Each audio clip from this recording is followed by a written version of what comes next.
Assalamualaikum warahmatullahi wabarakatuh. Selamat pagi, siang, sore, dan malam. Hari ini kita akan melanjutkan eh, video Debian yang kemarin. Tapi yang kali ini kita akan melakukan instalasi dan konfigurasi DHCP. Jadi langsung saja ke prakteknya.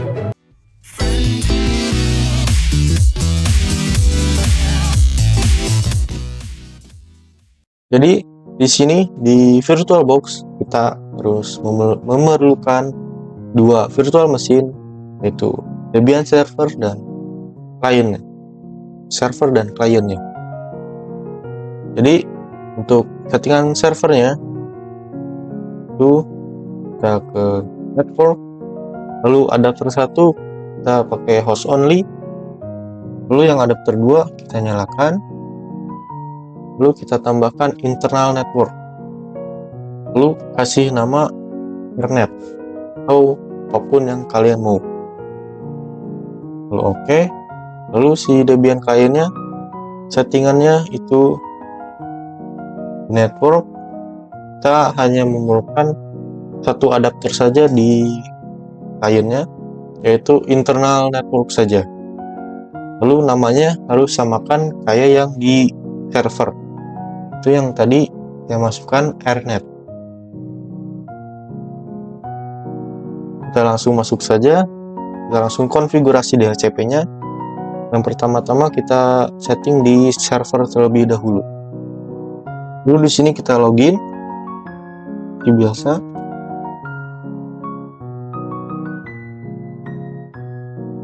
Lalu kita masuk.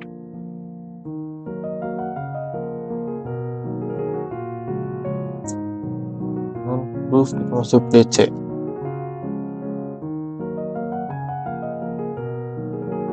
Oh, sini. Nah, setelah itu kita masukkan DVD 2 nya, device optical drive, itu yang ini DVD 2 ISO. Lalu kita PT minus CD-ROM add. Tunggu. Nah, setelah itu kita install di ininya, DVD-nya. Oke, install.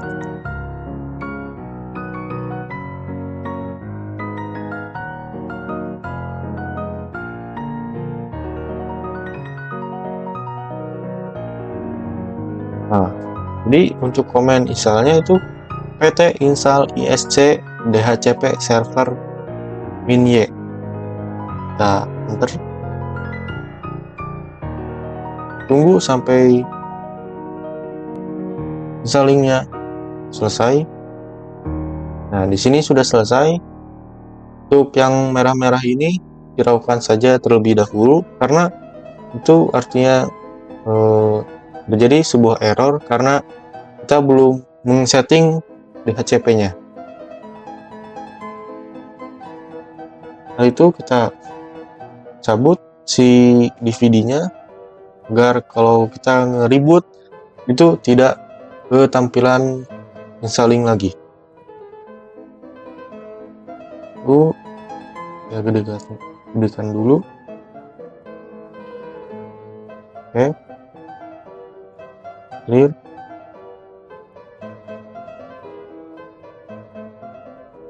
Setelah itu kita akan setting IP-nya terlebih dahulu.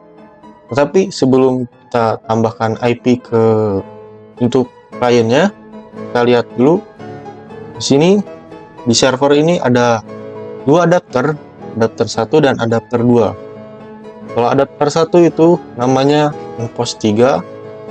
Kalau adapter 2 kita cek apa namanya. Nah, di sini di adapter 2 itu namanya Enpost 8. Di ini. Nah, ini Enpost 8 itu adapter 2. Yang adapter 1 Enpost 3. Setelah kita tahu adapter 2 nya, kita masuk ke nano.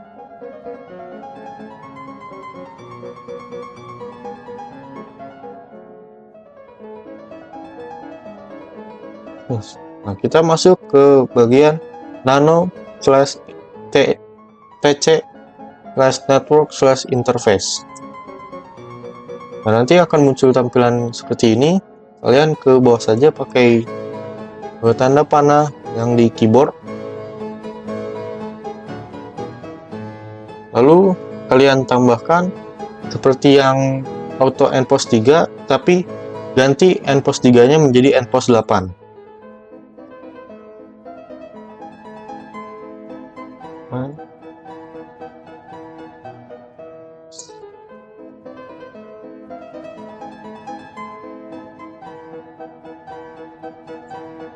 Di sini kalian masukkan IP address-nya. Terserah kalian mau IP address berapa aja. Ini kita pakai IP address yang 12.1. Itu netmasknya 25.0. Setelah itu kita exit dengan cara Ctrl X, Y, dan Enter. Lalu setelah kita masukkan atau tambahkan IP ke adapter 2, kita harus restart terlebih dahulu agar si ini itu settingannya tuh keganti dengan cara systemctl restart networking. Systemctl restart networking. Nah, di sini dia akan menambahkan IP ke endpost 8. Kita lihat. Nah, di sini endpost 8-nya jadi ada IP-nya yang di itu inet 192.168.12.1/24. Setelah itu kita lanjut konfigurasi DHCP-nya dengan cara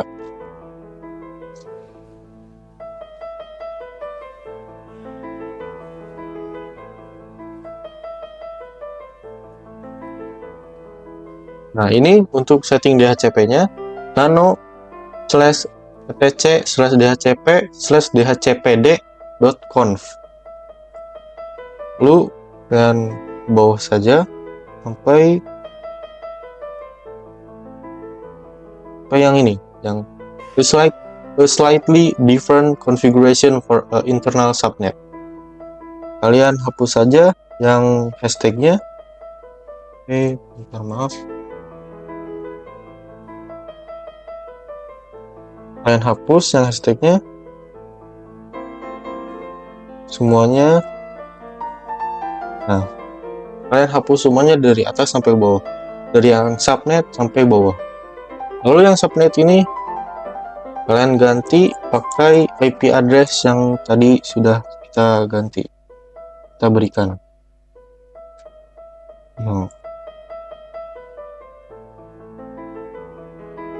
Ini ya, networknya 0. Lalu yang range ini itu IP yang bisa dipakai oleh klien kita.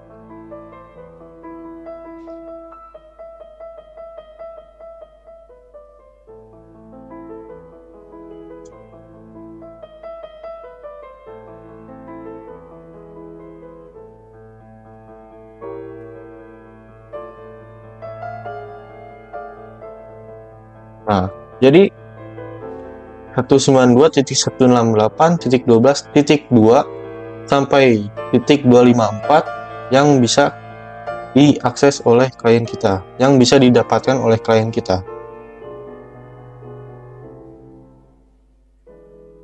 Lalu yang ini kita masukkan IP saja.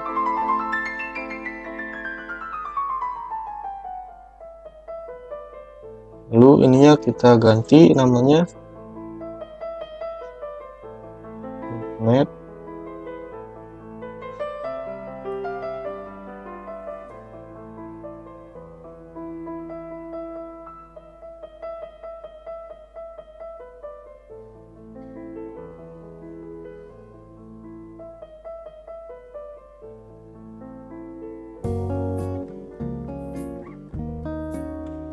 Untuk yang default list dan time-nya kita tidak ubah, sama yang bawahnya juga tidak kita ubah.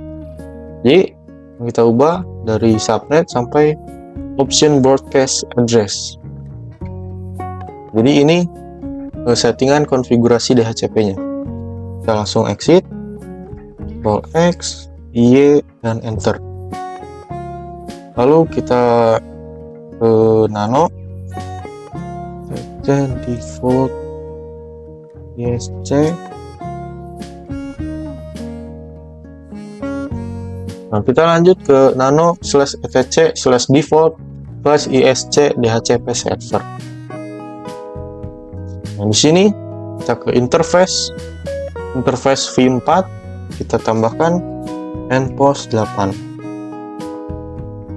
Nah, kita Ctrl X, Y, lalu enter. Setelah itu kita perlu restart si settingan konfigurasi tadi, kayak yang ini ngasih IP, dengan cara sistem L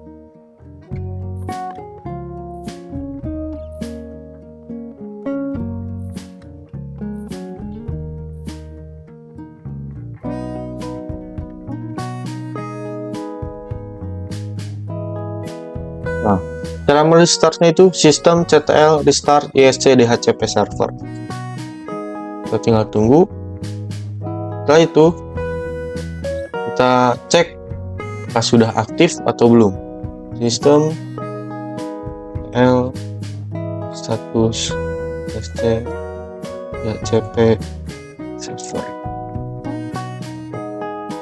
Sistem ctl status isc DHCP server. Apakah sudah aktif atau belum? Nah, di sini kita lihat yang warna hijau itu berarti si ini sudah aktif, si DHCP-nya. Setelah aktif, kita cek di kliennya. Kita loginkan dulu ke kliennya. Di sini kita sudah masuk ke virtual machine si klien. Kita login seperti biasa. Nah, setelah itu kita cek IP-nya. Apakah sudah sama seperti yang kita setting tadi atau belum. Nah, di sini kita lihat yang npos 3 di sebelah inet itu 192.168.12.2, sama seperti kita setting yang di range tadi. Kita setting tadi di range itu 12.2 sampai 12.254. Jadi si klien ini dapat IP yang 12.2. Nah, di sini saya sudah menambahkan klien kedua. Jadi agar bisa lihat si klien-klien ini bisa dapat IP yang berbeda atau IP yang sama. Harusnya sih IP-nya harusnya beda. Yang klien satu kan ini IP-nya dapat 12.2. Kita lihat yang klien kedua ini dapatnya IP berapa. Nah, di sini klien kedua itu mendapatkan IP 12.3. Dan kita harus pastikan si klien-klien itu settingannya DHCP atau statik. Nah, di sini si klien kedua tentunya settingannya DHCP. Lalu kita lihat klien yang ini juga kliennya DHCP, yang berarti instalasi dan konfigurasi DHCP kita berhasil. Mungkin segitu saja video dari saya. Maaf bila ada kesalahan kata. Kasih kritik dan sarannya di kolom komentar. Kita lanjutkan lagi di video selanjutnya. Ciao. You told me you fell in love with it, hadn't gone as I planned. When you had to bid adieu, said you'd never love anew.